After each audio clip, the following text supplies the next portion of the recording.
Thomas here with Much Props, going to give you another how-to video. Today I am building something from the Ghost of Yotei.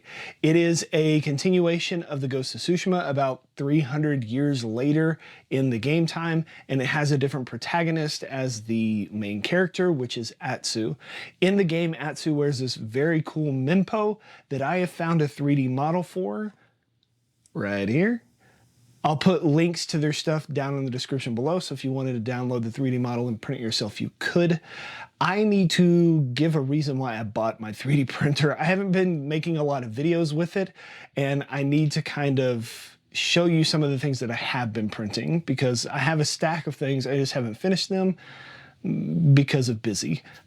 So I wanted to make this particular mempo. It just caught my eye, and show you some of the finishing that I did, and show you that you don't necessarily have to get everything silky smooth. You can kind of brute force it, and at the end put some weathering on it that kind of hides those print lines. So without further ado, today we are making Atsu's mempo mask from Ghost of Yotei, out of a 3D print. Let's get to building. For some reason, I didn't have my Anycubic Cobra S do a time-lapse video, so you'll have to imagine the magical robot-controlled hot glue gun nozzle machine line by line printing my dreams. I will, however, show you where I found the model. Searching on MakerWorld, I stumbled upon DEMIANROL's post of a samurai mask from Ghost of Yotei, which is in fact Atsu's mask, so I downloaded the file, brought it over to my slicer software for my 3D printer, and the magical robot did its thing. It took a little over 9 hours and didn't take a whole lot of supports. I printed it in Anycubic's black PLA+. My upper fangs didn't print very well, probably because I used the default supports, but I'll address that when I'm doing the finishing process. I had initially intended this to be a Christmas gift for a family member, but just ran out of time, so they just got one of my foam builds instead. Sorry, William.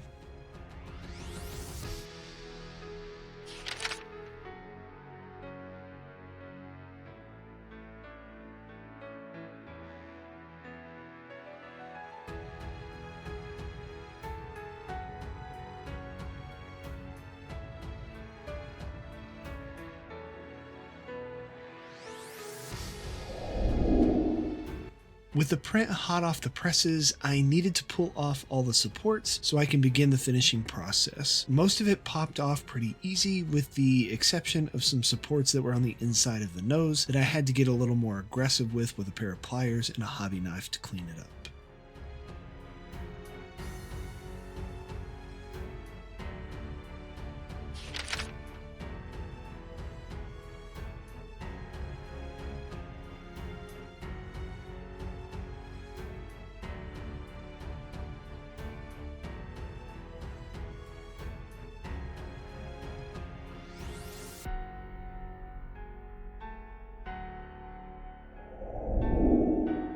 Initially, I was going to use this white primer, but my can stopped spraying even though I could tell there was more in there, and I was in a rush.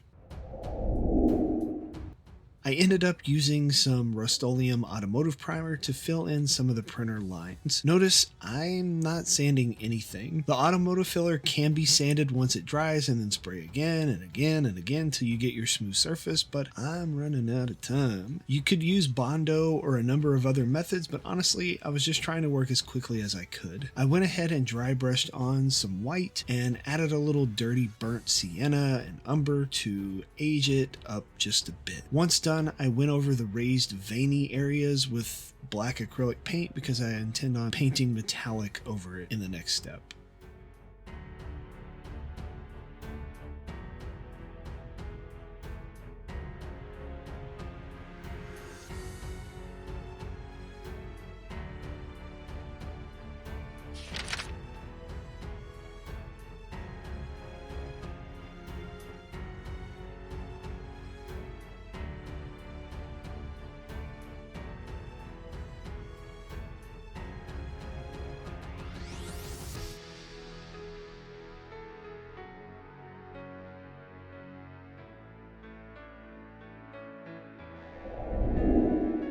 I really enjoy using acrylic paint pens when I can for tedious stuff because I feel like I have a little bit more control in the marker form. Now, I have a ridiculous amount of acrylic paint pens, none of which I am promoted or sponsored for or have any discerning hates or likes against. I am an equal opportunity marker user. This time I just happened to use some Deco Color Premium Gold markers were applied to the cracks on the mask. I don't know if the game's intending for it to be like the Japanese method of repairing pottery with gold known as kitsugi, but that is what it reminded me of. It treats the breakage and the repair as part of the history of the object rather than something to disguise. I also painted the teeth with this marker, having to dab a little bit on my plate and use a fine tip brush to get in the harder to reach areas.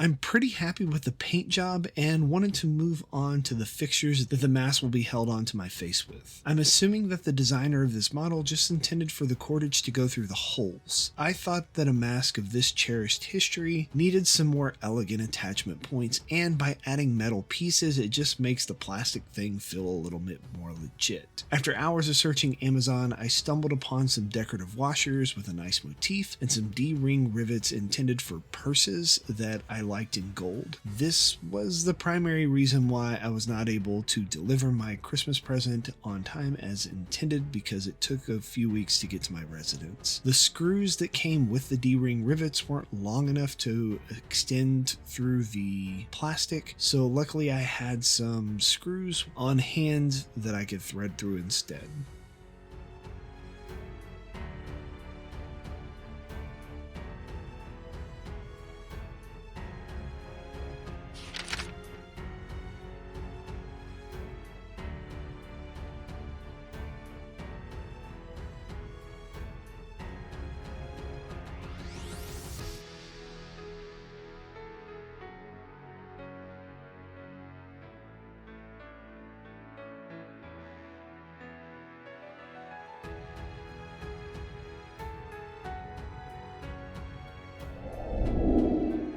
I dirtied up the D-rings with some more of that acrylic paint and then took some brand new rope and rubbed it into the fibers as well. I got a good spread of the paint on the rope, then dunked it in my dirty paint water to age it a bit. I let the rope dry overnight before I laced it through my D-rings and burnt the edges closed so that they did not fray.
So there are still some very visible print lines in certain areas of the mask. If I'd have done my due diligence, I wouldn't have this problem. With all the layers of paint, it has covered a majority of those lines. Like most of my builds, I like to weather the mess out of them and thought that it would be an opportunity for my blood effects to pull double duty. One, it can add a super cool, always wet looking blood that drips down the mask, and two, I can strategically apply it thick in areas that either didn't get coverage with the paint layers or had stingy bits that didn't print properly, like my teeth. I fix up some 5-minute epoxy with a little red and black paint added to it, then drip that stuff all over my mask. I've used this method on dozens of projects and I'm always super happy with how it looks. You do want to be gloved up because this stuff sticks to everything. Also, ventilation is important as this stuff does put off some pretty nasty fumes. I turned on my air purifier to let it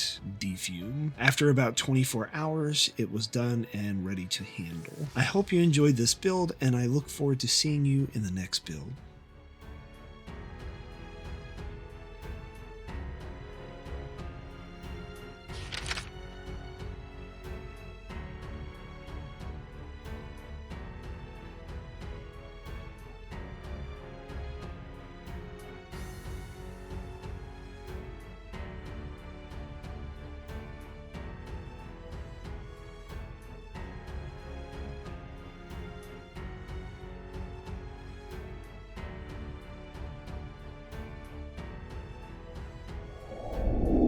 And we are finished. Here is the end result. Overall, I think it turned out pretty awesome.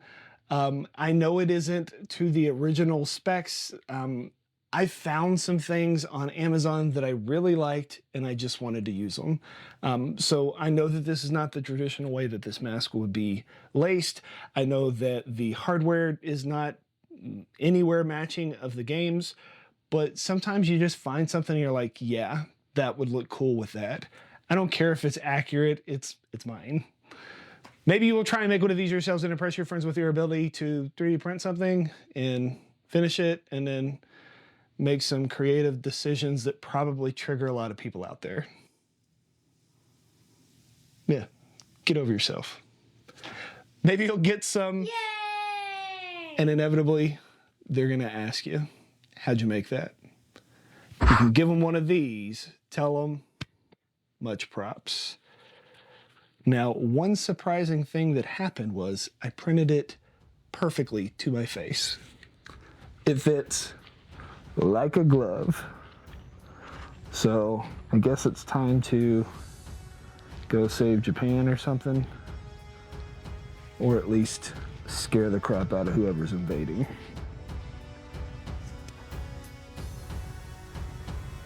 Out.